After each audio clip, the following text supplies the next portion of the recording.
Well, hello there, boys and girls. This is 13 with Superior Mobile ByThirteen, and today we have Chris's Toyota Tacoma 2019. A very rare truck, and by that, of course, I mean it's the most common truck in the entire world. And today we did a Starlight Headliner in this thing. So my second Starlight Headliner in a Tacoma, and my fourth Starlight Headliner overall. Now this is Chris's truck, and Chris is a neighbor, and Chris is a friend, so we were doing an experiment to see how affordable can I do a Starlight Headliner? Because I'm really proud of the other installs that I've done. However, they've all been around the $4,000 to $5,000 mark. So the idea that I get a lot of hate online because it's like, oh, that should only cost a couple $100. Well, yeah, sure, if your labor is free, but that's not the point. So rather than using my traditional Weedemark module, I used the Lighting Trendz 550 star RGBW module. And actually, I can show you that module here first, which is a little bit out of order, but it is mounted behind the seat. You can see it right there. So I didn't do a fancy, clean, trimmed out installation or anything. It is mounted appropriately and professionally, but you can see that the fibers come out of that light engine through that body panel right there and then up through the C-pillar into the headline. Here's a little light on that installation. You can see that I didn't exactly put a lot of effort into it, so that was a bit of a cost-saving measure, is just making a big old hole, but that's not something that I like to do. I like to do a little bit cleaner than that. So that's one way we saved a few bucks on this install. The button used to control the Starlight Headliner is mounted in this little dummy knockout panel right here. It's the same stainless steel halo illuminated button that I use for pretty much all of my installs, and there is a relay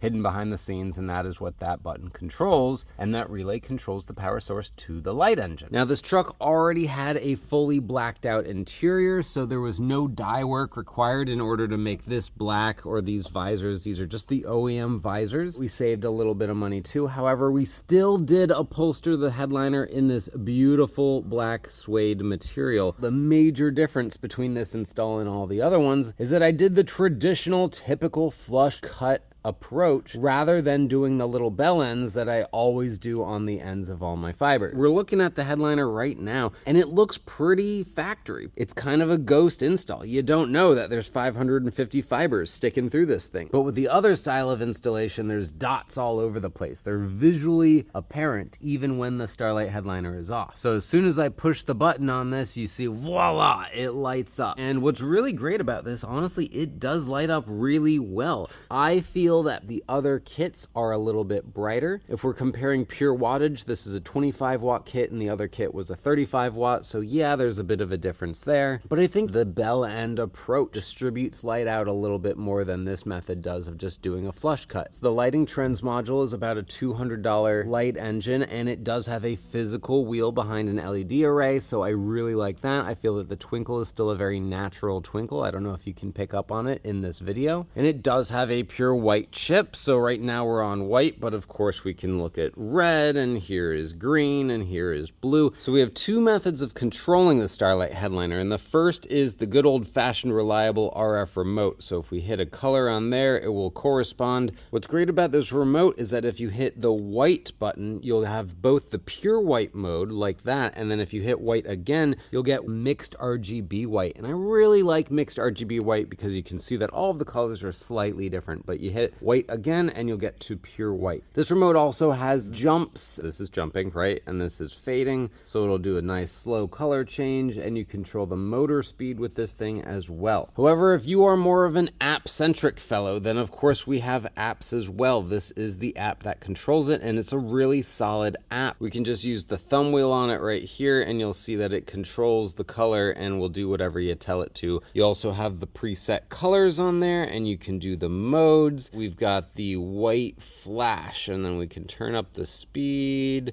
like so, and then when we look up here, we've got white flash. So for whatever reason, if you really wanted white flash, what's fun is you can turn that up really fast, and then it's just kind of like a party in your car. Woo! The phone also has the sound activated mode, and then you have the twinkle controls. So the speed is currently set at 1, but it can certainly go much faster than that. And it also allows for control of the shooting star, which we do not have a shooting star in this particular installation. All right, so we're back on 7 color fade. If I want to say anything else about this kit, is I could say that the fibers were were just slightly different, and I'm not really sure how to explain how, but they didn't seem to get as tangled as they did from the kits from Wiedemark that I've used in the past. So they seem to be easier to bend and therefore easier to kind of kink. So the other ones were a little bit more resilient, but honestly, it didn't really make that big of a difference. I still did a bunch of sound deadening up on his roof. So if I hit the roof, you can hear it is a solid brick, and that's because I did a layer of the Stinger Roadkill followed by another layer of the Stinger Roadkill Ultimate. So basically it's 3 layers of sound deadener up on the roof, and that makes a dramatic difference. So the main big way that I cut costs on the job was not doing the bell ends, of course, on the ends of each of the fiber, and that saves a lot of labor time. I also did a bit of a cheaper, quicker, dirtier install, and I used a slightly cheaper kit. So all in all, I got the price down to around $2,500 or so. The actual pricing will be in the video description, but I'm really not the type of shop that wants to compete on bottom of the barrel pricing. I don't want to be the cheap guy in town. I want to be the good guy in town. So although this was a fun experiment, I don't see myself offering this service again in the future, unless of course what the client actually wants is the ability that when you turn it off, it really does disappear.